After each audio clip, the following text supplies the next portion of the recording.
when Morris beat Reyes to win the 1990. Woo! Woo! Well, yeah. I got that out of my system. He's happy about that. He's up and running. Got that ball out of my system. 5 now.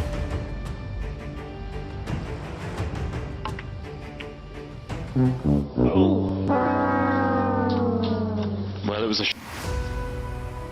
As you can see, the cue ball finished just about perfect. Reasonably straightforward with the cue ball right behind the 6, but as he's got that angle to it, makes it a lot harder for a player to see the angle and judge it just right. Especially playing it left-handed. What a shot. They call him the magician. That was a rare old trick.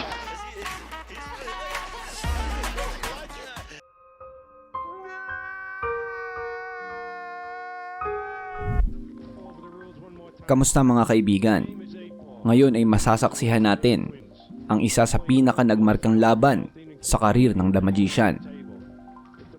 Ito lang naman ang match na may pinakamalaking premyo sa kasaysayan ng bilyar. Mainit ang laban na ito mga idol. Kasing init ng ulo ng kalaban ni EFREN. Talaga namang pasigaw-sigaw pa na para bang suntukan ang pinuntahan. Anyway, ito nga pala ang final match sa 2006 WPL IPT World 8 Ball Championship na ginanap sa Reno, Nevada. Ang nakalaban ng The Magician dito ay si RODNEY the Maskuladong Morris. First track, unang sumargo ang The Magician kaso walang hulog kaya open table para kay Maskuladong Morris. But this time no groups. Oh, get away. Get away, guys.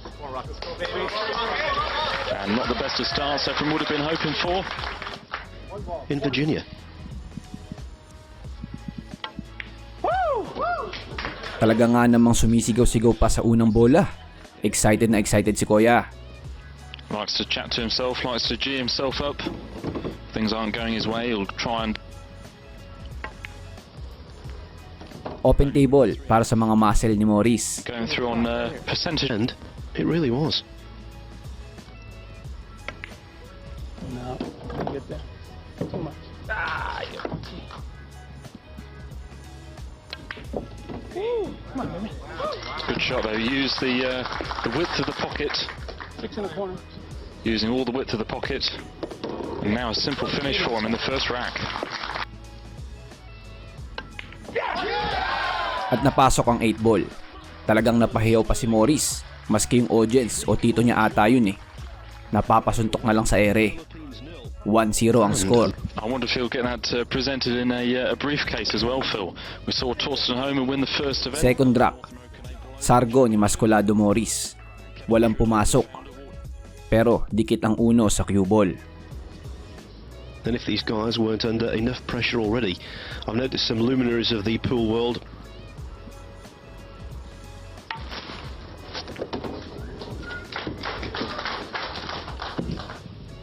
Low ball ang dinali ni EFREN dito sa second rack. Also from the UK, played in that group and also went out at that stage, finishing 5th.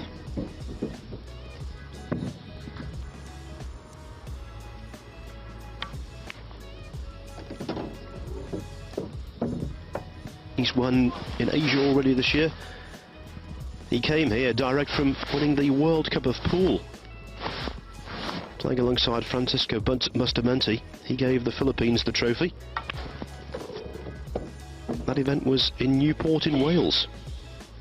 Here today, RODNEY Morris.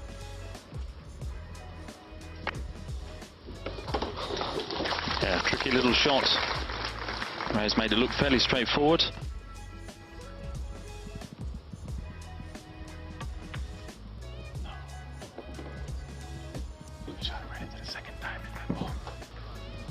Wants to make sure he clears from here and gets back on level terms with the break, of course.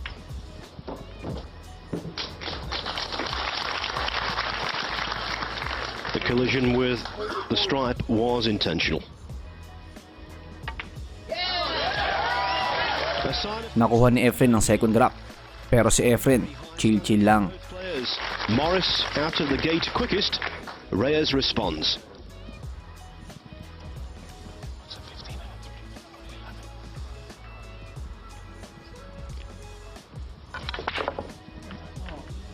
Third rack.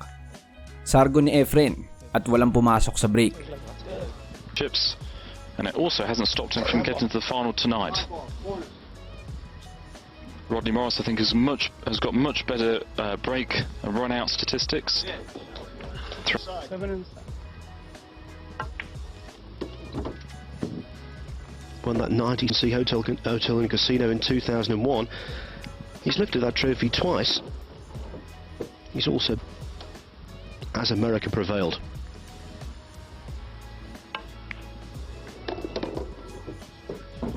Three in the corner. Although he'll have to play a couple of good positional shots to get on the 6. Sumablay si Morris, kaya naiwan ang open table para kay EFREN Bata. Just at his left Reyes. With no problems with the stripes.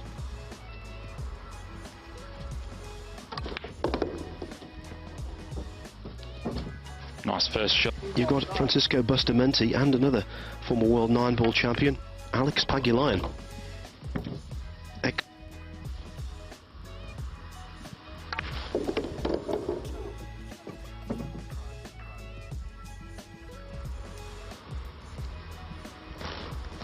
Mga kaibigan, ang tournament pala na ito ay may $500,000 na premyo.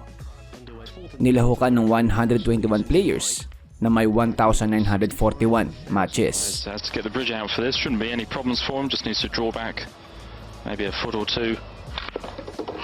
Leave himself near the second diamond. Gimme, he would have anticipated.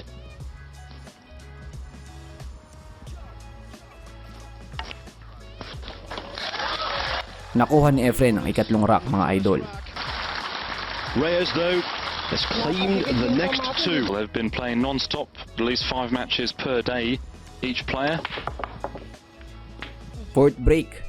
Walang naihulog si EFREN at pinili ni maskuladong Morris ang mga low ball. Dry break. Real frustration for the... When Alison mentioned making a ball off the break, he laughed and said, yes, if only I could make a ball off the break. Had another laugh.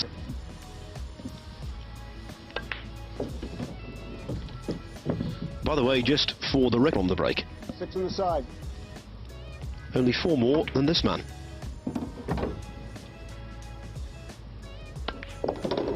Yes, the 8 looks like, as long as the cue ball slows down. Has it gone far enough? I think he's all right. That was Naubos naman ito ni Morris, kaya dikit ang score sa 2-2. snickering himself, but Rodney Morris, certainly early indications suggest neither Fifth break. dominant. 2 racks each. First to 8 gets the nod.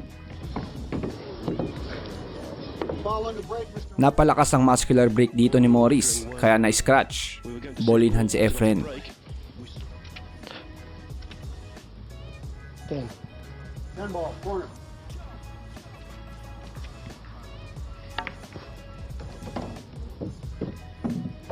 In the corner.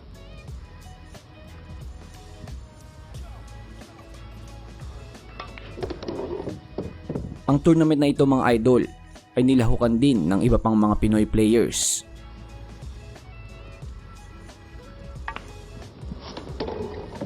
Keeping tabs.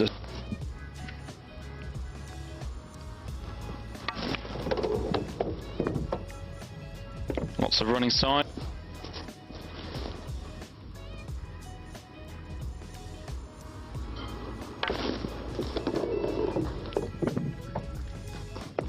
But Roxton, that's what he's done. The only proper shot that no cueist likes.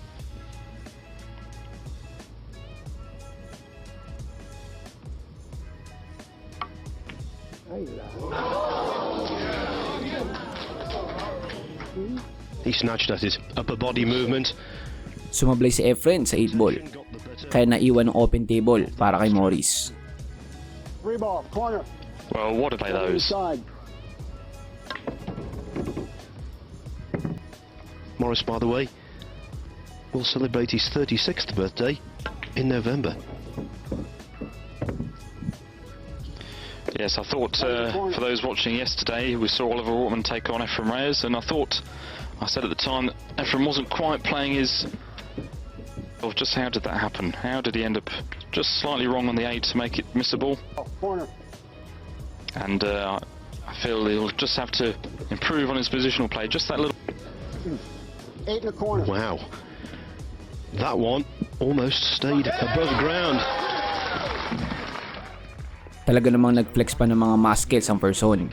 A potential turning point there. Vastly experienced Filipino. Sandball. 6 break, sargo ni Morris. At dito ay lamang na siya sa score na 3-2. To break through. Corner. Really not taking any time at all. Game, we all know it isn't. But if he knocks himself out of his own rhythm, self-defeating. But as I say, he's got the chance now to just stun the 2 in, leave an angle on the 7, which he's done nicely.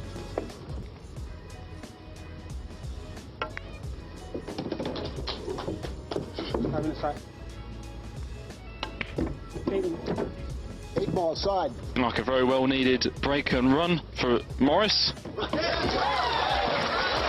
Yes. Mabilis na nalinis ni Morris ang lamesa. So far, Rodney Morris trailed 2-1. So quite a difference between the two players. 7th break, Oh! I thought I had it, guys. No. walang nahulog si Morris. Kaya medyo napatili ang maskuladong person. Just had the 1 break and run. You aren't going to get one off the break. Naiwan ang table kay EFREN. Because there's nothing worse as a player, and you can't get on a roll if you can't carry on that and get on the table and get winning off the break and get going. Differently from others. Look at the match we saw in the final group between Madami ding mga Pinoy players at legends ang lumahok sa tournament na ito. and Mika Immonen. Kabilang ang mga legend na sila Marlon Manalo, Dennis Orculio at si Django Bustamante na nag-uwi naman ng $40,000 sa 7th place. Max won and lost. Rourtman came 4th. Dennis AKALA, we just mentioned, he came 5th. And Corey Jewell came 6th out of the 6-man group yesterday. Dot the I's and cross the T's. I can tell you the best British place finisher was Carl Boyes from Yorkshire.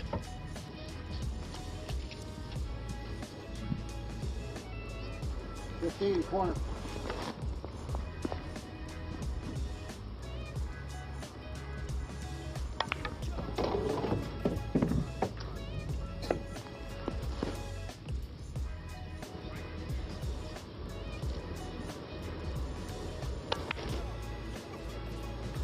He didn't have the angle to hold it, so he went across the table. And that's a pretty good shot, leaving himself virtually straight on the 8.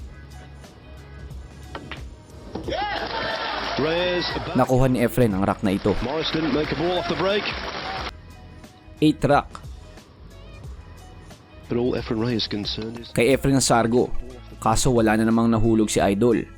Masaya na naman ito si Morris. It's gone for a very soft break off, and so. I think well advised to just keep that for the practice room next time.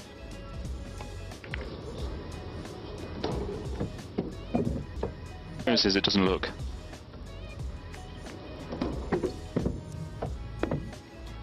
Down near Morris's side of the table. On the cue ball. Bring the cue ball back, avoid those solids. well again just Sumablay si Morris. Nasobrahan sa positional play. Kaya naiwan ang lamesa kay The Magician. Well, it wasn't there for that, was it? You can see from is the the biggest match they've ever been involved in, and they've been involved in thousands.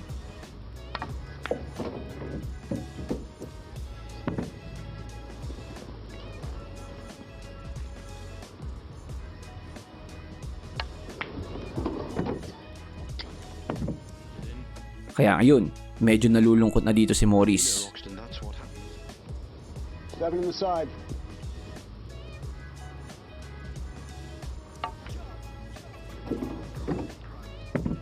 clearance. It's got the 1 and the 6 close to one another in the centre of the table.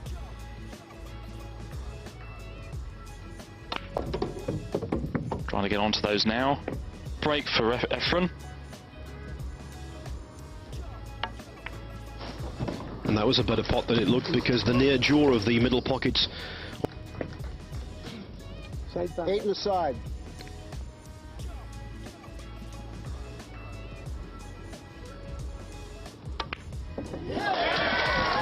Morris blunder. At nakuha ni EFREN ang rack na ito. He's stubborn. He will not be shaken off. The Filipinos in the crowd. They're a little more. 9th rack.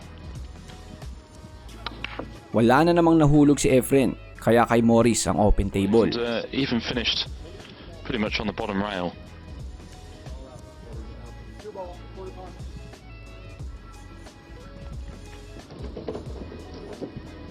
Tournament, but if you're watching this event for the first time, I'll just repeat it. It is theoretically possible for a player to win the lag. Ang first place sa tournament na ito ay mag-uuwi ng 500,000 at ang second place naman ay 150,000.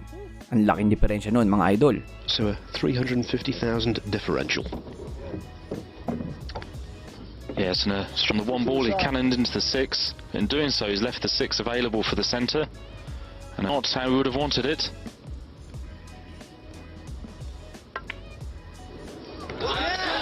At yun nga, mabilis na naubos ni Morris ang lamesa. Morris letting out his frustrations. 10th rack. Well, I can't believe he's done it again. Sa sobrang laki ng muscles ni Morris ay nag-scratch na naman siya. Kaya medyo nagsusungit na ang first on. And that really is another, it's just a basic error really. Ball in hand si EFREN sa open table. When you're going off the break, it's not just surrendering control. 6 in the corner.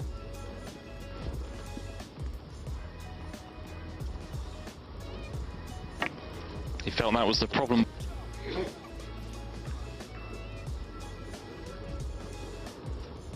Four ball, corner.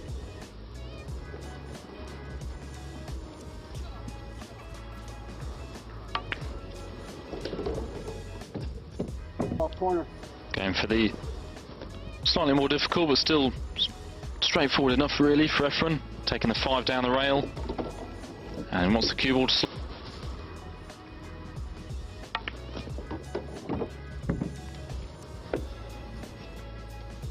One on the side.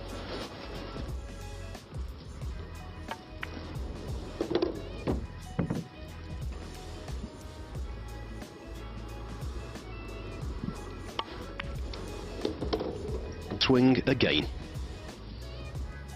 At naubos ni EFREN ang lamesa dahil sa scratch ng muscles ni Morris. On the break, twice he's been fully punished. Once again. Steely-eyed. He's been in many high-stakes 8-ball. 11th rack. But can he get over the line here today?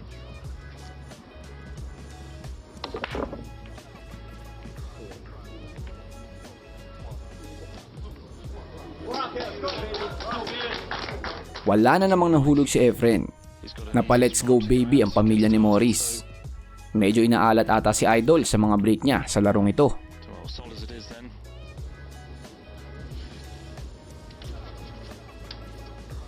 Four ball, corner.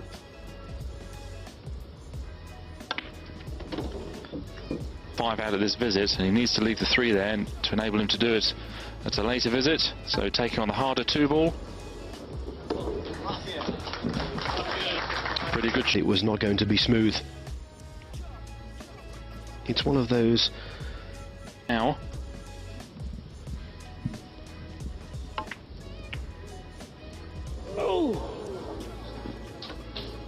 Well, it was a shot to go. Sumablay si Morris sa 6 ball.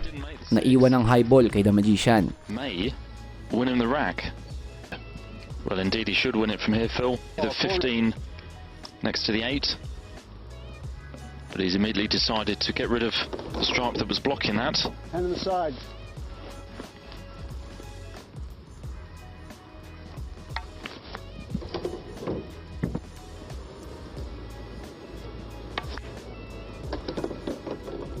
Nine down the rail.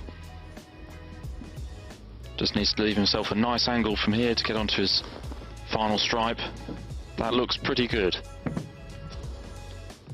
Tignan ang positional play ni EFREN dito sa 8.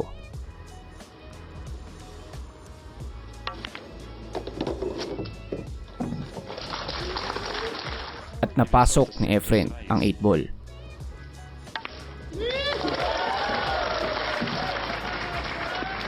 He's indomitable and he'll be the champion. 12 rack. Sa wakas mga idol, nakapasok na si EFREN sa break na ito at palakpakan ng mga tao. Go just one away.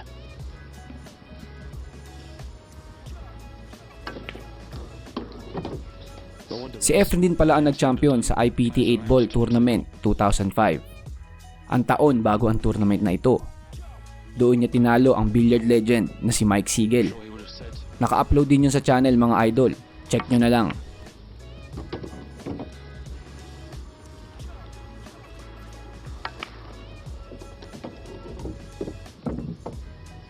As long as he makes the 5,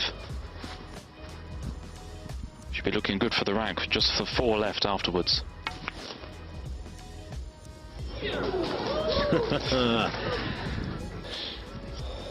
And if you're bridging over an intervening ball and hitting down on the cue ball, the likelihood can be that you impart unwanted side spin. He just made that again, so not a full pocket to go for them, but it does go.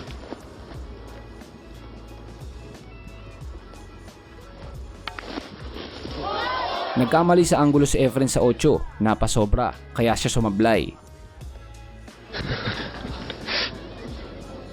Ayun, medyo napangiti-ngiti si Morris dito. Rather than hitting the far angle.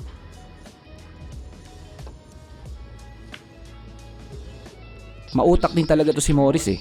Nag-play safe na siya. Take a close look at this, Phil. He's going to be standing right over it. This is going to be close.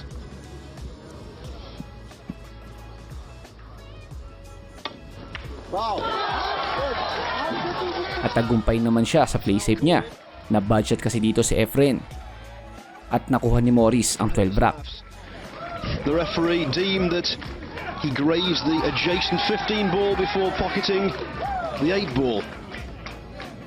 And the referee proved correct. Spot on, indeed it was a foul. We'll see the slow motion again.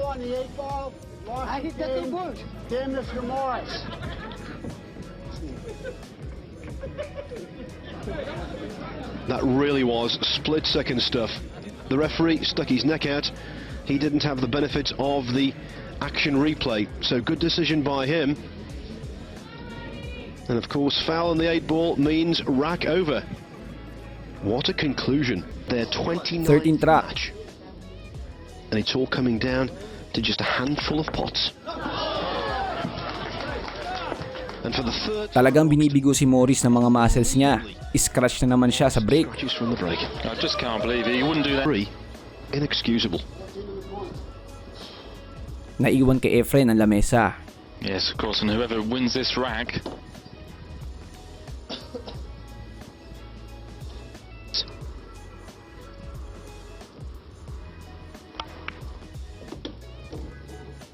Don't scratch and still lose the rack in question. Last 4 stripes down this end of the table. Making positional play.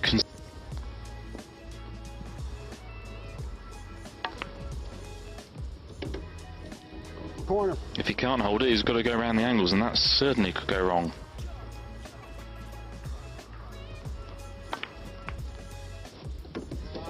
Well, a pretty good shot. He had the angle to hold into one of Morris's solids. Napakagandang positional play ni EFREN doon at nakuha ni EFREN ang 13th rack.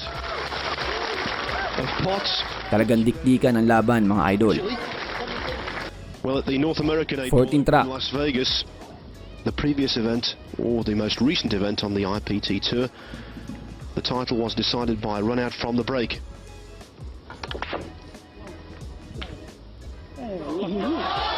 Well, Buena sa Sargo. Humabol pa talaga yung sa isa cue ball para lang pumasok. Kissed on the bottom. well struck breakoffs. So you can see he did well, he controlled the cue ball. Not the most powerful, but he gets a lovely cannon there. And even...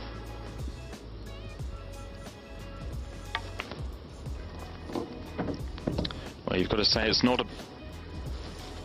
This shot reasonably straightforward with the cue ball right behind the six, but as he's got that angle to it, makes it a lot harder for a player to see the angle and judge it just right.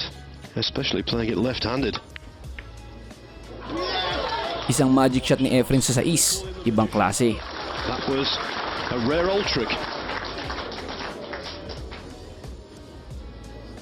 This was good to watch, left-handed as well. At yun, nakasimangot na si Morris. Parang gym boy na nabatrip sa bench press at barbell. Something similar to what happened in the last rack, in order for Reyes to give him a chance to get back into this.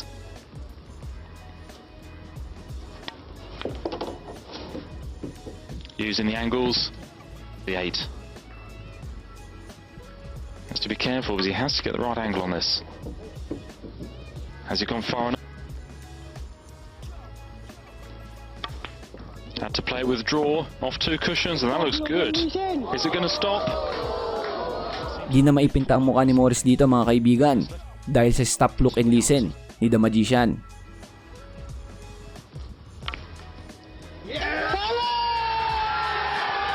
It's there! EFREN Reyes! At yun nga ang final shot ni EFREN sa 8. Open champion. What a finish! He was the king of the hill in Orlando, Florida, back in December. Now he's the king of Reno. You know, Roxton, at the age of 52, the overwhelming majority of sportsmen either bask in the glory of past achievements or wonder what might have been.